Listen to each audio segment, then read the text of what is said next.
సంవత్సరాల తరబడి ఎన్ని మందులు వాడినా మీ మోకాల నొప్పులు తగ్గట్లేదా? ప్రాణ పెయిన్ క్లినిక్ లో అత్యాధునిక చికిత్స.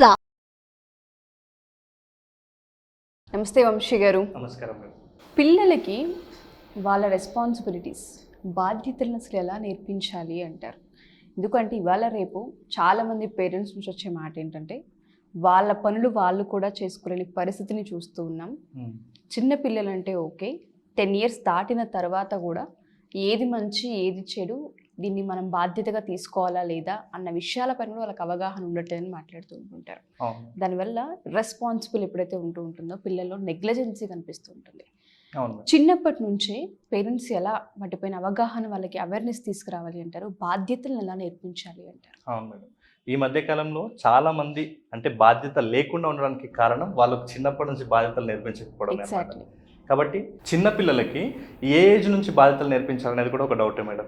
అయితే పిల్లలకి 3 years నుంచి కూడా, అంటే 3 years నుంచి కూడా వాళ్ళు చిన్న చిన్న పనులు చేయగలుగుతారు, అవగాహన వస్తుంది. కాబట్టి 3 years నుంచి కూడా పిల్లలకి మెల్లమెల్లగా బాధ్యతలు ఏమి ఉన్నాయో వాటిని గుర్తు చేస్తూ నేర్పిస్తూ ఉండాలన్నమాట. సో దాంట్లో ముఖ్యంగా వచ్చేసి ఫస్ట్ వాళ్ళకి ఏదైనా ప్రాబ్లం వస్తే ఆ ప్రాబ్లంను వాళ్ళే సాల్వ్ చేసుకునేటట్టుగా ప్రతి పేరెంట్ కూడా అదొక బాధ్యత అని చెప్పాలి పిల్లలకి.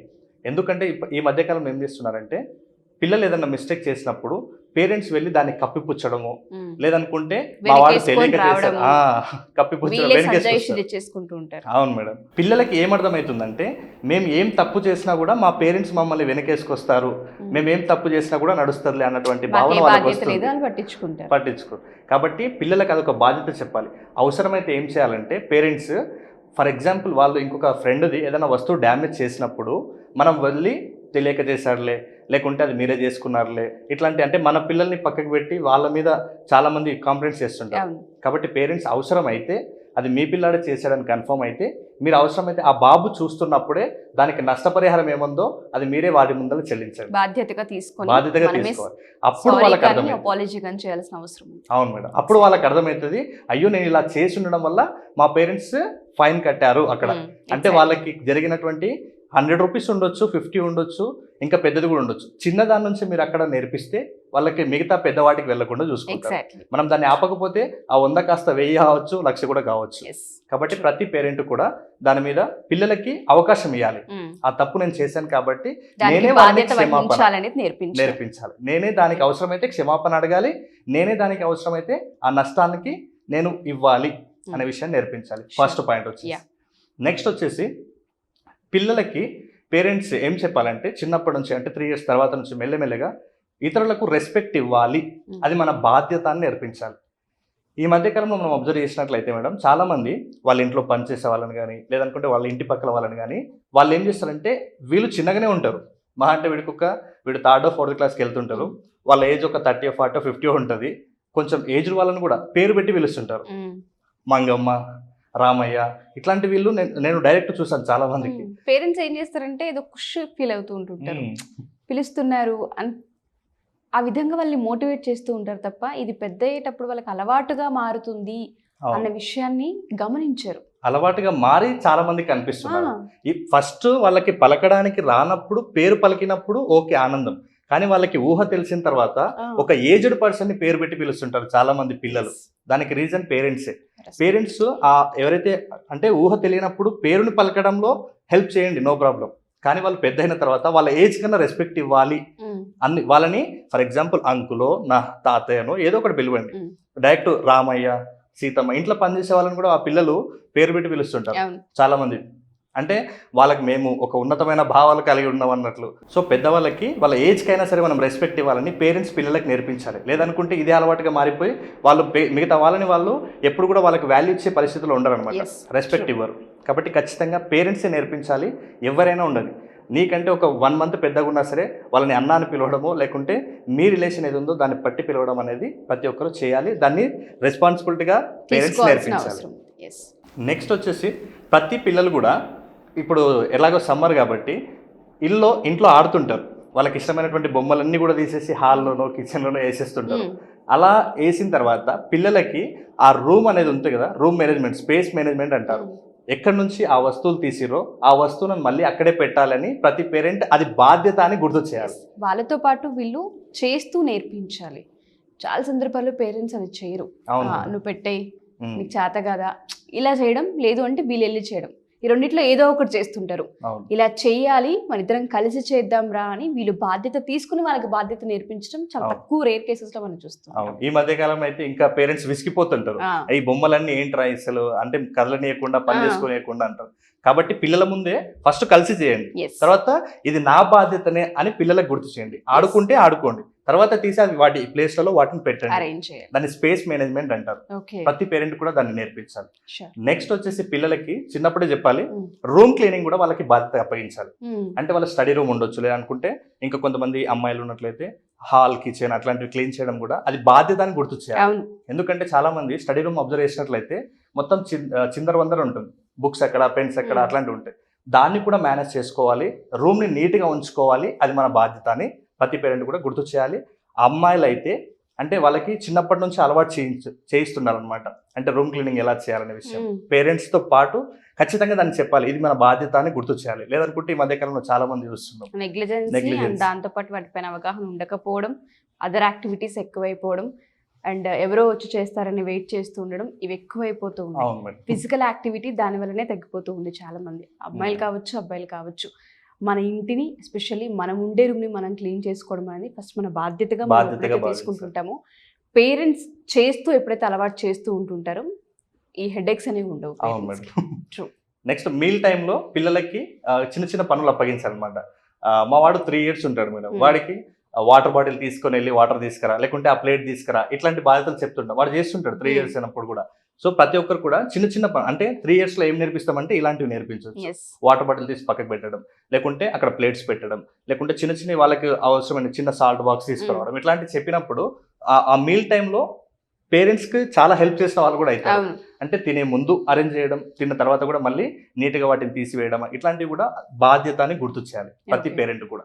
నెక్స్ట్ వచ్చేసి లాండ్రీ విషయంలో మేడం, అంటే లాండ్రీ విషయం అంటే ప్రతిది కూడా, అంటే బట్టలు ఉతకడం నుంచి ప్రతి దాన్ని కూడా మేనేజ్ చేయడం, దాంట్లో వాటర్ పెట్టడం, దాన్ని మళ్ళీ తీసుకొచ్చి ఫోల్డ్ చేయడం, అలాగే లాండ్రీ అంటే ఎవరంతటా వాళ్ళు ఇస్త్రీ చేసుకోవాలి, ఎవరి బట్టలని వాళ్ళకి బాధ్యతగా ఉండాలి అనే విషయాన్ని గుర్తు చేయాలి. చాలా మందికి పేరెంట్స్ చేస్తుంటారు అనమాట ఇట్లాంటి వర్క్స్.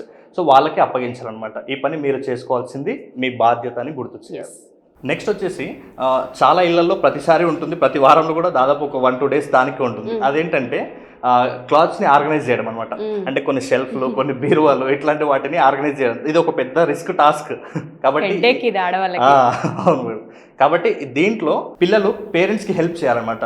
దీంట్లో ఖచ్చితంగా పేరెంట్స్ ఆ వర్క్ చేస్తున్నప్పుడు వాళ్ళు ఒక్కరే చేసుకోకుండా పిల్లల హెల్ప్ కూడా తీసుకోవాలి. అలా తీసుకున్నప్పుడే దానికి ఖచ్చితంగా ఇది ఒక కష్టపడుతున్నట్లుగా కాకుండా ఇది నా బాధ్యత అని ఆ టైంలో గుర్తు చేయాలి. అవసరమైతే మెల్లమెల్లగా మీరు తప్పుకొని పిల్లల దగ్గర చేయించే ప్రయత్నం చేయాలన్నమాట. నెక్స్ట్ వచ్చేసి ఫైనాన్షియల్ దగ్గర మేడం, పిల్లలకు మనకు మామూలుగా పేరెంట్స్ ఏది పడితే అది కొనిస్తుంటారు. కొంతకాలం తర్వాత ఏమవుతుందంటే అంటే పిల్లలకి కొంచెం గారాబం ఎక్కువ వేస్తుంది చిన్నగా ఉన్నప్పుడు. ఈవెన్ కొంతమంది పేరెంట్స్ ఏమనుకుంటారంటే ఈ చిన్న వస్తువు కూడా నేను మా వాడికి కొనిపించలేకపోతున్నాను అట్లా ఫీల్ అవుతుంటారు. కానీ ఇప్పుడు మీరు చిన్న చిన్న వస్తువులు కొనిపిస్తుంటారు, కానీ ఇది అలవాటుగా మారితే ఈవెన్ వాడు 100 rupees అడిగింది తర్వాత 1000కి పోతుంది, 10,000కి పోతుంది. అప్పుడు మీ స్థాయికి మించినటువంటి కోరికలు పిల్లల్లో వస్తాయి. కాబట్టి మన స్థాయి ఏంటి, మన ఎకనామికల్ స్టేటస్ ఏంటి అనేది పిల్లలకు తెలపడం పేరెంట్స్ బాధ్యత. అలాంటప్పుడే వాళ్ళకు ఉన్నటువంటి నీడ్స్కి వాంట్స్కి మధ్య తేడా తెలుసుకుంటారు. కాబట్టి వాళ్ళకి ఏది అవసరమో దానికి తినాలి, ఏది అత్యవసరమో దానికే కొనాలి, అనవసరమైన విషయాల్ని కొనకూడదు అనే విషయాన్ని మన ఫైనాన్షియల్ స్టేటస్ని బట్టి వాళ్ళకి చెప్పడం బాధ్యత అన్నమాట.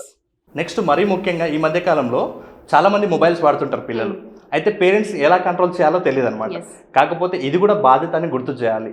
టెక్నాలజీని ఎంతవరకు వాడాలి అనేది కూడా వాళ్ళంతటా వాళ్ళు డిసైడ్ చేసుకోవాలి. అవసరమైతే వాళ్ళు డిసైడ్ చేసుకోలేని సిచ్యువేషన్లో ఉంటే పేరెంట్స్ చెప్పాలన్నమాట, మీరు 1 hour స్క్రీన్ టైం, 2 hours.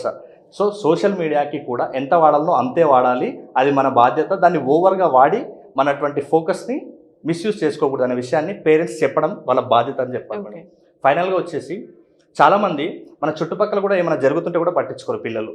అంటే ఇంటి పక్కల కావచ్చు, స్కూల్లో కావచ్చు, కాలేజీలో కావచ్చు. ఇది ఏంటంటే పిల్లలకి చిన్నప్పటి నుంచి నేర్పించాలి.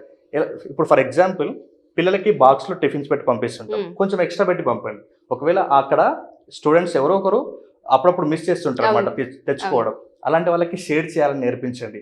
ఒకవేళ ఏమైనా ఇబ్బందిగా ఫీల్ అవుతున్నారు, పక్క వాళ్ళకి మనం చేయగలిగిన హెల్ప్ ఏదైనా ఉంటే వాళ్ళకి చేయాలి, అంటే మనకు సంబంధం లేదు కదా, మన వరకు రాలేదు కదా, ఇట్లాంటి భావన పిల్లల్లో నింపకుండా చిన్నప్పటి నుంచి వాళ్ళకి వేరొకరికి హెల్ప్ చేయాలి, మన దగ్గర ఉన్నటువంటిది లేని వాళ్ళకి షేర్ చేయాలి, మనం అలా చేస్తేనే మిగతా మనకు అవసరమైనప్పుడు ఇంకొకరు చేస్తారు అనే భావన పిల్లల్లో పేరెంట్స్ నింపాలి చిన్నప్పటి నుంచి.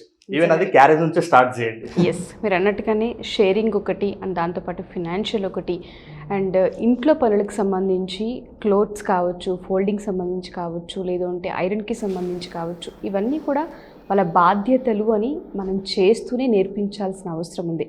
ఎప్పుడైతే చిన్న చిన్న పనుల నుంచి వాళ్ళకి బాధ్యతలు మనం నేర్పిస్తూ ఉంటుంటామో చాలా విషయాల్లో ఇది మేము చేయాల్సింది అని వాళ్ళు ఓన్ చేసుకునే అవకాశం కనిపిస్తుంటుంది. పిల్లలు ఓన్ చేసుకోకపోతే వాటి వల్ల చాలా ఇర్రెస్పాన్సిబిలిటీస్ బిహేవియర్ కావచ్చు, దాని తర్వాత బయట జరిగే బిహేవియర్ కావచ్చు, చాలా అంటే కెరియర్ని దాంతోపాటు క్యారెక్టర్ని కూడా బ్యాడ్ చేసే అవకాశాలు కనిపిస్తూ ఉంటాయి.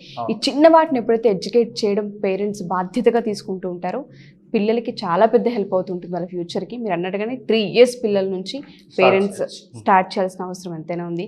థ్యాంక్ యూ వంశీ గారు, thank you so much. Second batch details ఏంటండి? నెక్స్ట్ బ్యాచ్ వచ్చేసి ఆన్లైన్ ఆఫ్లైన్ 2 బ్యాచెస్ కూడా రన్ అవుతున్నాయి.